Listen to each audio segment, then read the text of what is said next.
Assalamualaikum warahmatullahi wabarakatuh. Saya dengan di podcast dan malam ini kita akan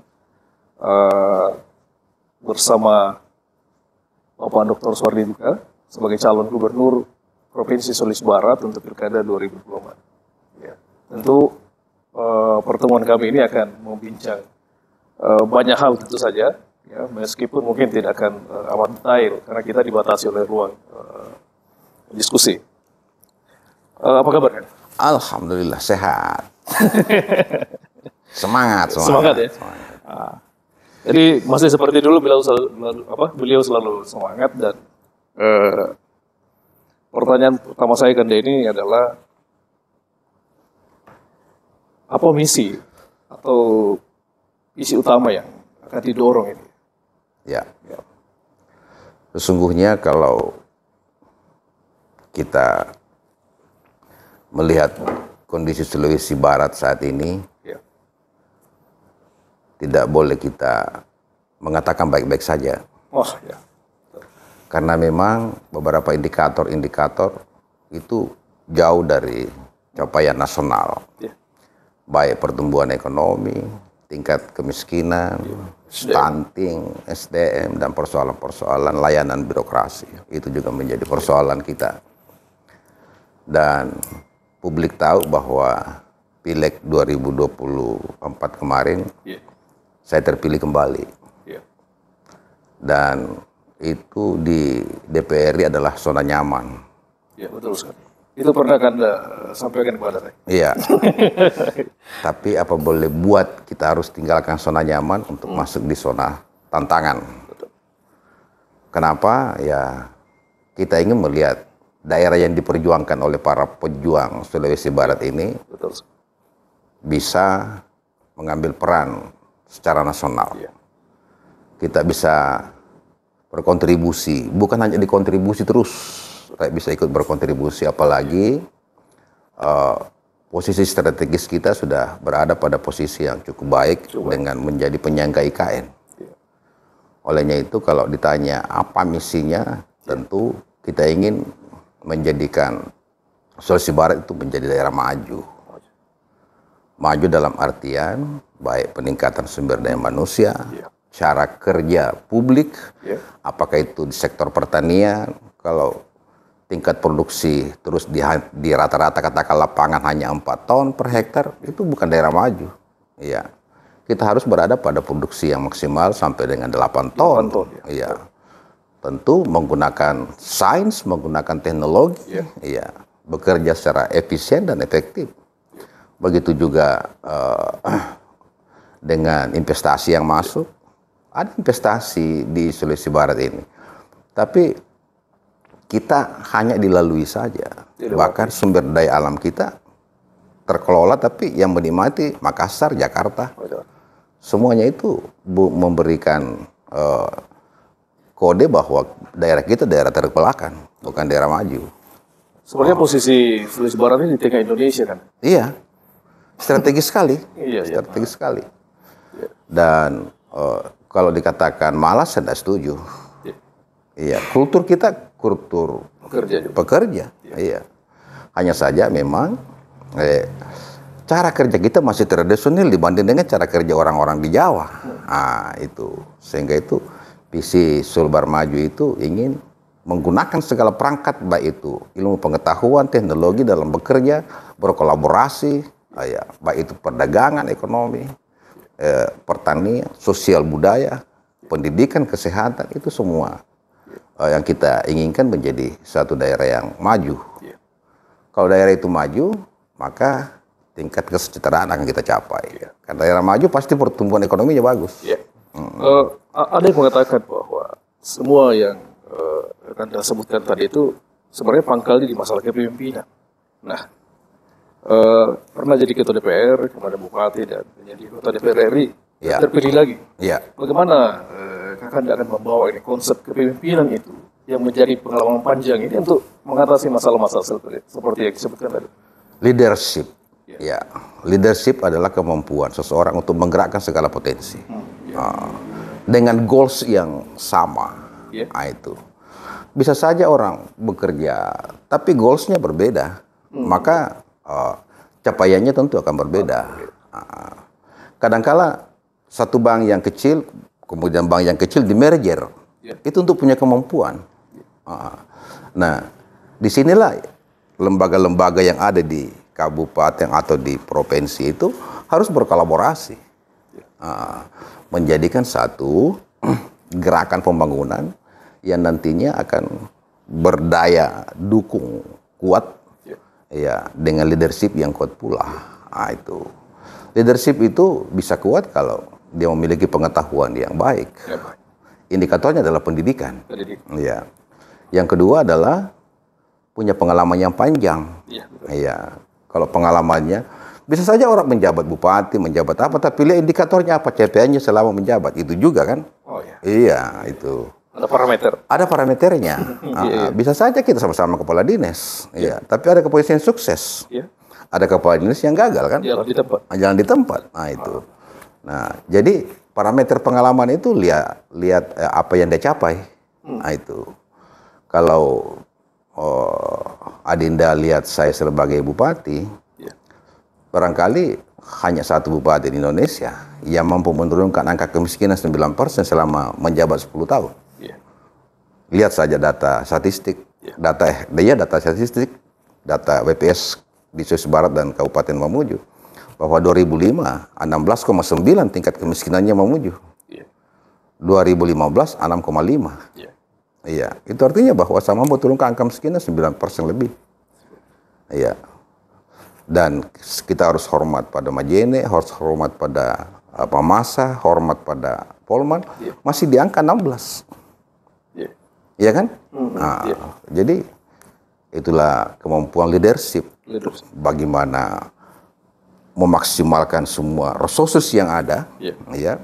Kemudian menjadi efektif untuk membuka kantong-kantong ekonomi, ya. Akhirnya mendorong pertumbuhan, dari pertumbuhan itu turun kembali menjadi pemerataan, menjadi satu keadilan, akhirnya mengentaskan kemiskinan.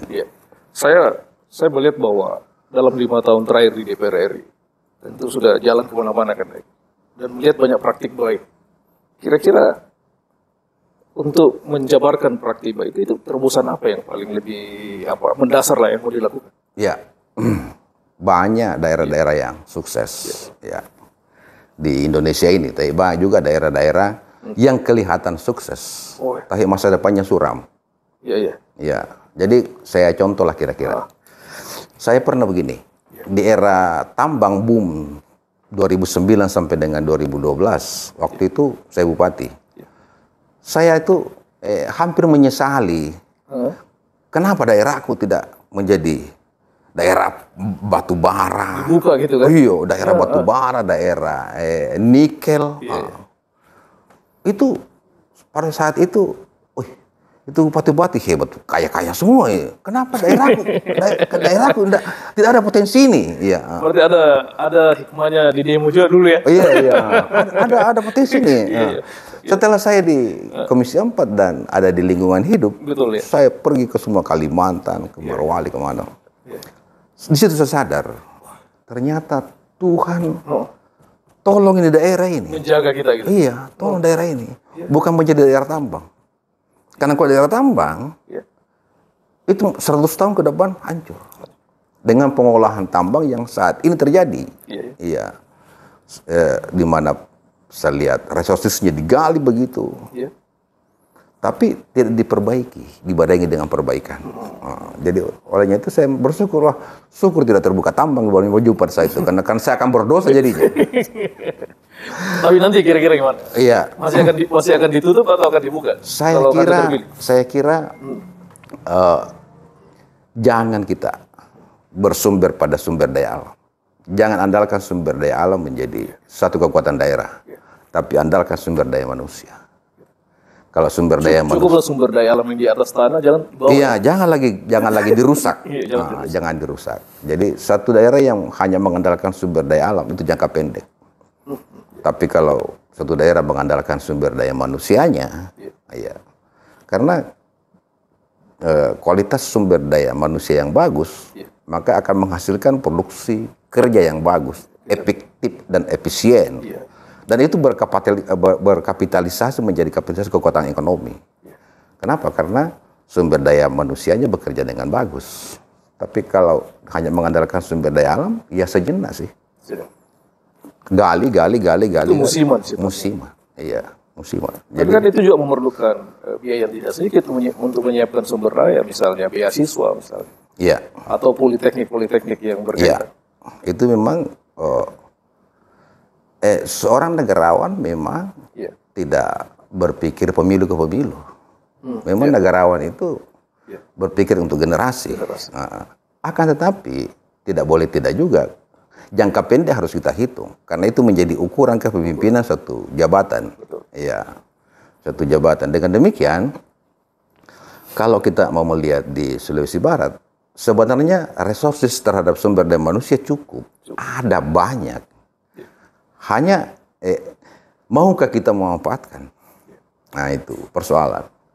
Karena faktor ordal, faktor klan, itu sangat berpengaruh terhadap kepemimpinan juga.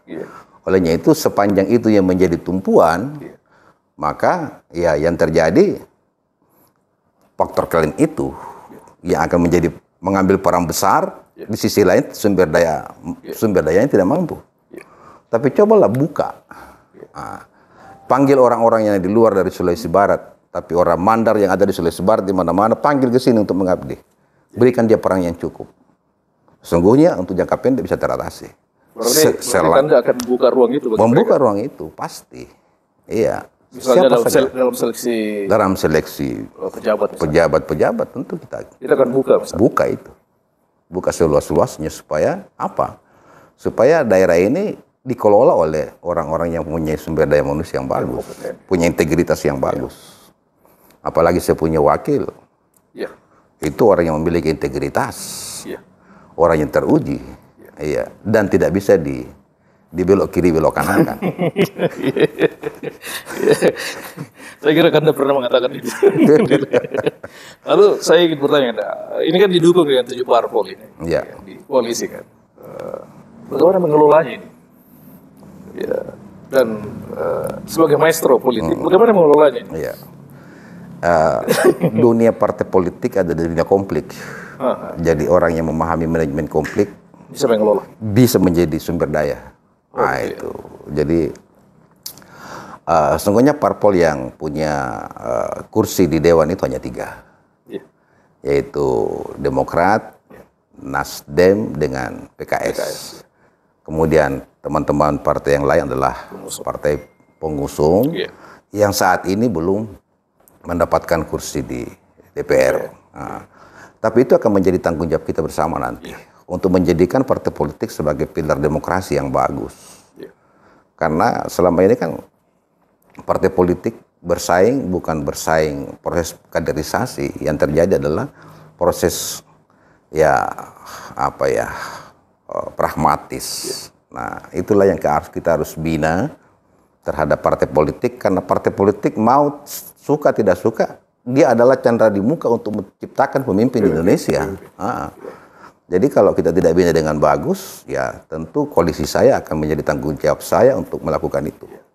Saya membaca buku yang Anda terbitkan kemarin yang judulnya Berangkat dari Hulu, Suhardi Duka sebagai maestro politik bertahan dingin dari Sulawesi Barat. Apa sebenarnya yang boleh diceritakan dari buku itu?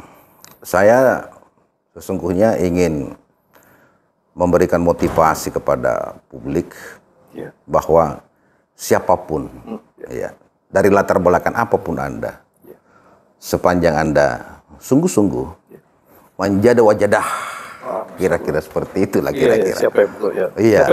Siapa yang berusaha, itu Anda akan bisa mendapatkan. Jadi jangan Anda melihat latar belakangnya.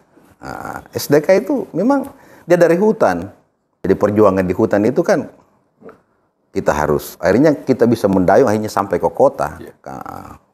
Kan banyak melihat kesuksesan pencapaian SDK itu kan seperti hari ini. Orang tidak melihat di belakangnya.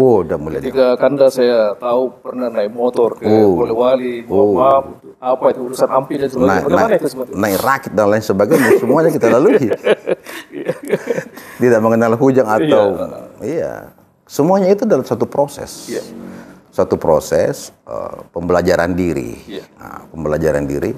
Selain kita belajar kepada tokoh-tokoh yang sukses, kita juga harus melakukan proses diri. Yeah. Nah, proses pembelajaran diri. Dan akhirnya kita sampai pada titik yang kita tuju. Tapi saya ingin pesan, untuk Anda sukses harus punya pendidikan yang bagus. Ya. Yang kedua, Anda harus berani. Berpendidikan. Iya, Anda harus berani. Kalau Anda tidak berani, ya Anda akan di zona nyaman terus. Untuk kalau nyaman benar, ya. Kalau hanya setengah nyaman. Dan saya lihat itu di titik balik Anda itu adalah waktu ada pengambilan keputusan apakah jadi politisi atau kembali ke PNS. Iya. Itu mungkin satu titik balik penting ya. Oh, itu penting sangat sekali. Itu 99 ya pada saat 97 iya, ya. itu pertaruhan. Iya. Di satu sisi saya harus berkarir di tengah dan karir saya bagus karena saya pangkat tengah usia 34 tahun, pangkat 3D pada masa itu. Itu pangkat yang cukup. Iya, di masanya ya. Akan tetapi ruang saya bakat passion saya tidak berada di meja ini. Saya merasakan bahwa saya tidak berada, ini bukan passionku, bukan kerja rutin. Iya, besok ini dikerja, lusa ini dikerja, bukan itu passion saya. Tidak di situ ya.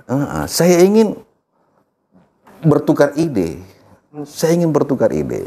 saya ingin berdiskusi, saya ingin mengambil keputusan yang inovatif. Akhirnya saya saya harus bertaruh di sini. Iya. Dan saya jadi ketua DPRD itu pada masa itu yang namanya Perda Inisiatif itu hampir mustahil. Tapi saya bisa melahirkan beberapa Perda Inisiatif selama saya pimpinan DPRD. Karena memang passionku di situ. Iya. Kemudian dari situ saya harus melihat peluang berikut. Ya. Bayangkan juga itu kan 2004 pemilihan. Ya. Kemudian saya terpilih lagi menjadi ketua DPRD. 2005 harus masuk bupati, meninggalkan lagi ketua DPRD. Itu kan risiko lagi. Tapi saya menghitung karena emang hitungannya cerdas. Iya. Artinya untuk anak muda ini di Sulawesi Barat. Iya. Bagaimana membuat detailnya itu kan? Sehingga ada pengambilan keputusan penting. Itu kan tidak mudah itu. Tidak mudah. Olehnya itu memang saya katakan tadi harus punya pendidikan supaya kau mampu menghitung peluang dan tantangannya. Iya. Kalau kau sudah hitung peluang tantangannya, kemudian di SWOT semua ya. Iya. Kamu harus SWOT semua. Kemudian jati dirimu kau harus tahu betul juga. Mengenal diri ya. Iya. Katakanlah orang sekarang mau jadi pengusaha, jadilah pengusaha. Katakan tidak ada uangku, ada uang di bank kok. Ambil aja tuh uang di bank. Karena memang bank itu kasih uangnya kan. Iya. Hanya caranya bagaimana cara mengambil uang di bank itu. Meyakinkan bank. Iya kan? Iya. Jadi siapapun bisa jadi pengusaha. Tapi kan tidak semua orang bisa ke bank kan. Olehnya itu saya katakan. Sepanjang Anda mampu memberikan keyakinan kepada mitra kerjamu, kepercayaan kepada mitra kerjamu, maka mitra kerjamu akan percaya kamu. Pada saat itulah Anda membuka kesempatan. Itu. Tapi kalau Anda berbohong selamanya, selama hidupmu kau pinjam uang kepada temanmu saja kau tidak kembalikan, ya bagaimana bank dia mau kasih kamu? Tidak ada referensi gitu. Ada yang mengatakan bahwa SDK JSM itu adalah pasangan strategis. Bagaimana hitung-hitungannya kan? Kenapa kemudian bisa berpasangan dengan JSN, Jenderal Salim Mengga yang dahulu pernah katakanlah duel lalu menjadi duet gitu? Iya. Saya tidak pernah punya musuh. Tapi saya selalu punya kompetitor. Dan kompetitor itu bukan musuh, itu adalah sahabat. Apa bedanya? Musuh dengan kompetitor. Iya, kalau musuh itu ada kebencian. Ada di hati. Tapi kalau kompetitor itu adalah kita main di role game yang sama. punya aturan yang sama, kemudian kita lalui. Strategi yang berbeda. Strategi yang berbeda pasti. Ya. Tapi role-nya sama, kita lalui bersama, kita buat strategi masing-masing. Siapa yang duluan sampai, Anda juara. Itu kan, tanpa menyakiti orang lain. Olehnya itu dalam kapasitas saya sebagai seorang politisi, saya sering dihujat orang. Please aja, lu hujat saya. Tapi saya tidak akan pernah menghujat Anda. Nah itu. Dengan demikian, siapapun lawan kompetitor saya tidak pernah sakit dengan saya. Jadi kalau saja kembali sama-sama bisa kok. Bisa. Iya. Nah, bagaimana ceritanya? Nah, terhadap Pak Jenderal Salim, beliau adalah seorang tokoh karismatik di Sulawesi Barat ini. Orang semua tahu. Ya. Beliau itu seorang orang tua, kemudian karismatik, agamanya kuat, bersih, lurus, jenderal bersih,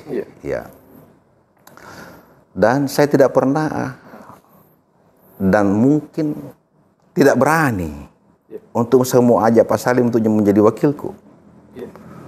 Tapi saya berdiskusi. Intens diskusi. Setelah partai saya memerintahkan saya, kamu harus kembali ke daerah.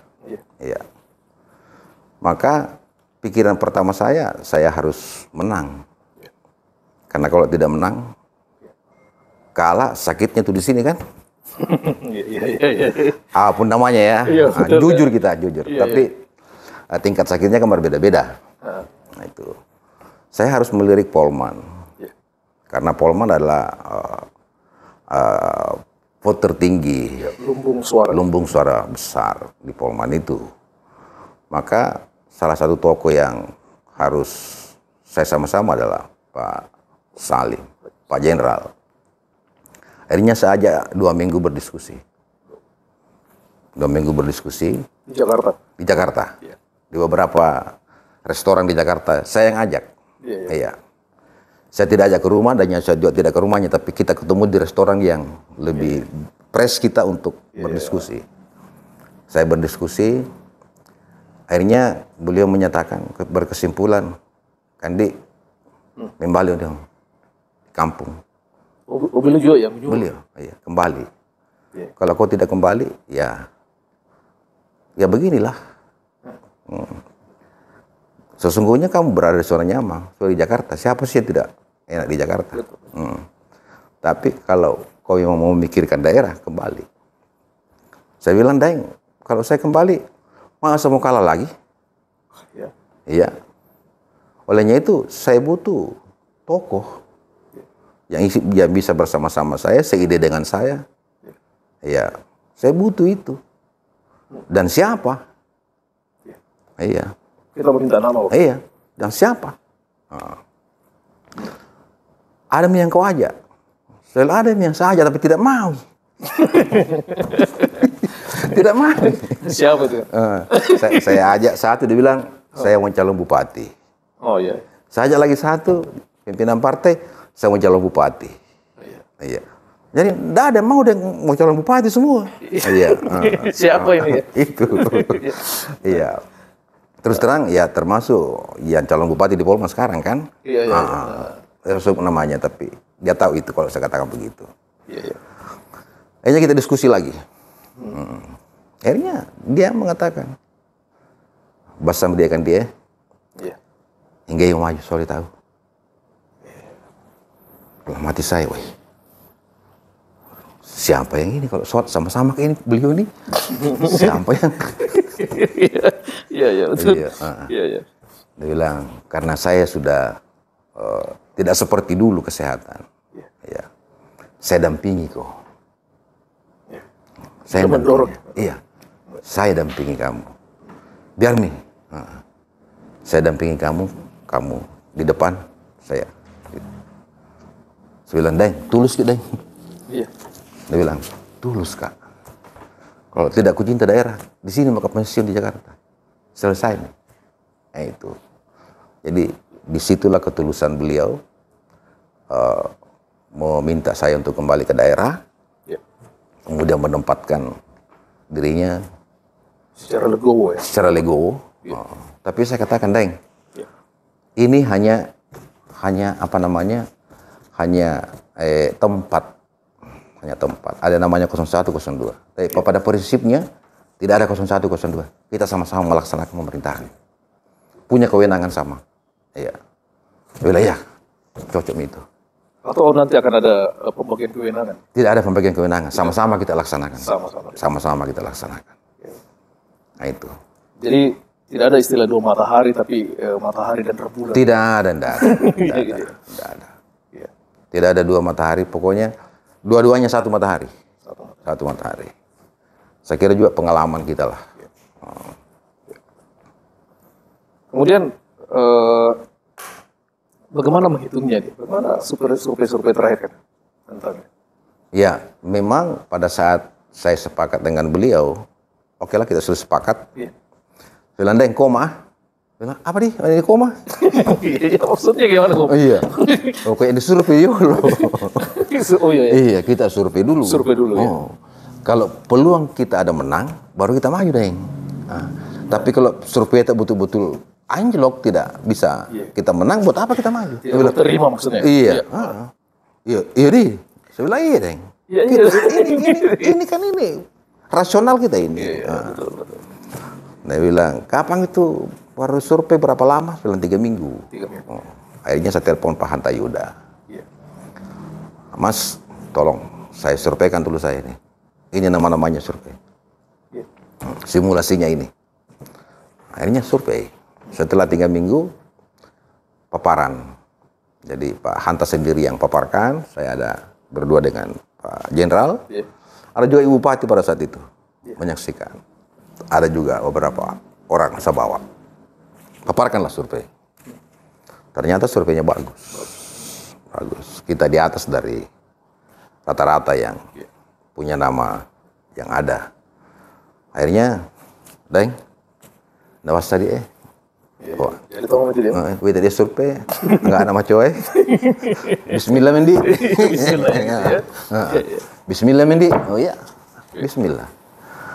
Nah, disitulah baru kita buruh partai. Nah, saya hadapkan dengan pimpinan partai saya. Sudah ada paket ini. Kaget juga pimpinan partai saya. Kok Mas Salim yang muncul? Iya. Kan beliau kan dari Demokrat dulu. Betul. Jadi dikenal betul di sana. Betul, Ini Pak Jenderal ini keras ini. Saya iya Pak, keras pada aturan. Iya betul. Tapi pada hal-hal yang baik dia humanis. Jadi kalau mau melanggar aturan dia tidak mau pasti. Tapi dia mau. Saya bilang dia yang mau. Oke lah kalau begitu, saya setuju. Akhirnya Demokrat setuju. Saya lobby lagi satu partai, yang satu kursi, cukup. Kuliah lagi peta politik di Polman. Saya bilang ada satu toko di atas yang baru naik. Iya, baru naik. Kemudian bersahabat dengan saya. Lama saya bersahabat. Kemudian anaknya juga, saya anggap anak sendiri. Akhirnya saya lobby. Akhirnya saya bisa dapat Nasdem. Ya, saya dapat Nasdem itu bukan hanya partainya yang kudapat, pengaruhnya yang kudapat kan. Oh iya. Iya. Ikut gerbong gitu kan. Begitu caranya memburu partai, bro. Iya. Kemudian pertanyaan saya yang lain kan, apa yang kira-kira yang membedakan Anda ini dengan calon gubernur lain? Ya, semua sahabat saya, Pak ABM, sahabat saya. Ibrahim juga. Sejak dulu saya sama-sama berjuang. Pak Profesor juga begitu. Saya banyak diskusi. Tapi tentu pada hal-hal tertentu kita punya niat yang sama. Saya yakin bahwa 4 kandidat ini niatnya tulus ingin membangun daerah ini. Tidak ada yang ingin merusak daerah ini. Tapi cara kita memanage daerah ini yang membedakan. Iya.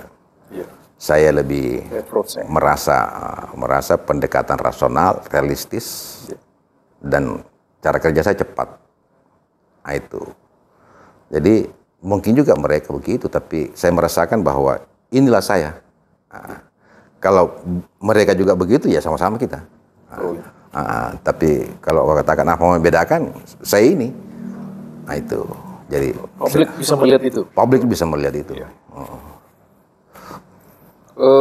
Kemudian publik juga mengatakan bahwa SDK JSM ini akan mampu menjaga stabilitas pembangunan di Sulawesi Barat. Bagaimana itu dijelaskan? Iya, karena provinsi itu sesungguhnya wilayahnya semu. Yang memiliki wilayah penuh itu adalah kabupaten. Nah, dengan demikian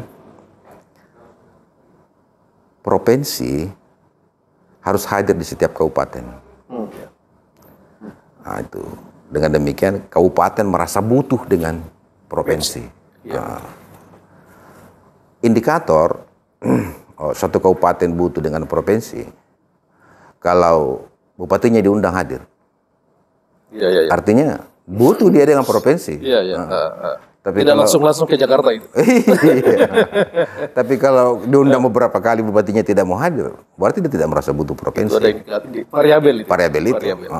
Dan saya akan pastikan bahwa kalau saya gubernur, bupati itu butuh kehadiran provinsi di daerahnya. Nah, itu. Bagaimana Anda menjamin itu? Olehnya gubernur itu kan perwakilan pemerintah pusat. Tapi punya uang. Itu yang sama maksud. Bagaimana membaginya nanti biar lebih adil dan merata? Gitu. Iya, ada 2 indikator pembagian kue pembangunan di 6 kabupaten itu. Saya akan bagi dulu secara rata. Rata. Katakanlah kalau saya punya kue pembangunan 550 miliar, itu minimal sekali hitungan saya. Karena dengan angka 2,2 triliun, dan kemungkinan kalau saya gubernur, saya bisa lobby lebih tinggi lagi. 550 miliar, kue pembangunan itu saya bagi rata dulu 300 miliar. 50-50 setiap kabupaten. Saya akan tanya kabupaten, apa masalahmu? Ini masalahku Pak jalan. Ini masalahku Pak pengairan. Ini masalahku Pak sampah. Ini masalahku. Saya akan bagi ke situ. Mereka yang menentukan, tapi uangnya saya kasih. Jadi mereka bikin skala prioritas. Skala prioritas. Gubernur yang kasih uang. 50 miliar per kabupaten secara rata. Berarti masih ada 250 miliar. Saya akan bagi berdasarkan luas wilayahnya, jumlah penduduknya. Dan tingkat permasalahan di daerahnya. Nah itu. Jadi kira-kira ada yang dapat 100 miliar. Ada yang dapat hanya 70 miliar. Nah, jadi kalau sudah seperti itu, maka kehadiran kita nyata. Nah, karena menyelesaikan permasalahan di setiap kabupaten itu. Kalau kehadiran kita nyata, kalau saya undang, dia hadir. Kalau tidak hadir, kekurangan 10 miliar tahun depan. Simpel kan? Simpel cara berpikir kita ini. Tidak hadir, kukurangi lagi 20 miliar tahun depan. Kukasih yang rajin. Betul. Ayo, itu kan simpel cara berpikir kita. Menarik gitu kata. Iya, menarik. Kemudian yang terakhir kan Denny, kemarin waktu pendaftaran di KPU, Anda mengatakan bahwa setiap kandidat ini, pasangan calon mesti saling menjaga dan saling menghormati. Pesan apa sesungguhnya mau disampaikan? Kita ingin menjaga demokrasi kita supaya berkualitas. Ya. Jadi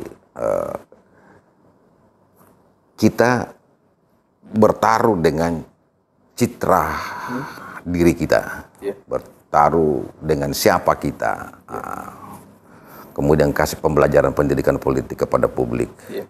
Karena begini, kita ini di elit, tataran elit, kita kan berangkulan semua. Kemarin saya di pemeriksaan kesehatan, fotonya saya berangkulan semua. Betul. Yang jadi masalah di media sosial. Iya, media sosial, tim sukses dan lain sebagainya. Di grup WA gitu. Di grup WA, itu yang menjadi persoalan. Jadi itu jangan kita terjadi seperti itu. Karena pada akhirnya publik terbelah. Kalau terbelah, susah kembali menyatukan. terus kembali menyatukan. Jadi sebaiknya demokrasi itu tidak membelah publik, tidak membuat polarisasi. Apalagi tidak mempertajam itu. Iya, apalagi memainkan kampanye identitas dan lain sebagainya. Itu kita hindari itu, dengan demikian tidak terjadi keterbelahan. Pada akhirnya siapapun gubernur yang terpilih itu kan semua menjadi rakyatnya, tidak ada yang terpisah. Kau dulu pendukung, kau dulu tidak ini, enggak. Nah, mau saya kalah di kabupaten itu, saya kasih pembangunan. Iya, tetap menjadi tanggung jawab kita. Ya. Oke, makasih banyak atas waktunya. Kita belum membedah visi misi nih kan, karena mungkin visi misi belum diedarkan. Iya. Jadi pemirsa sekalian di mana saja Anda berada, demikianlah pandangan beliau sebagai salah satu calon gubernur Provinsi Sulawesi Barat. Saya tidak bisa atau tidak ingin membuat kesimpulan, karena kesimpulannya ada di Anda semua. Terima kasih Anda telah hadir di Anda. Terima kasih banyak pada seluruh penonton yang ada di media ini. Dan saya mengucapkan terima kasih kepada Deng Adi. Ya, siap. Beliau ini adalah orang yang punya pengalaman mengelola pemilu, kemudian atensi terhadap budaya dan peningkatan sumber daya manusia di Sulawesi Barat. Olehnya itu, saya bersedia hadir dengan mengundang ke tempat ini. Siap. Thank you. Banyak. Terima kasih banyak. Terima kasih.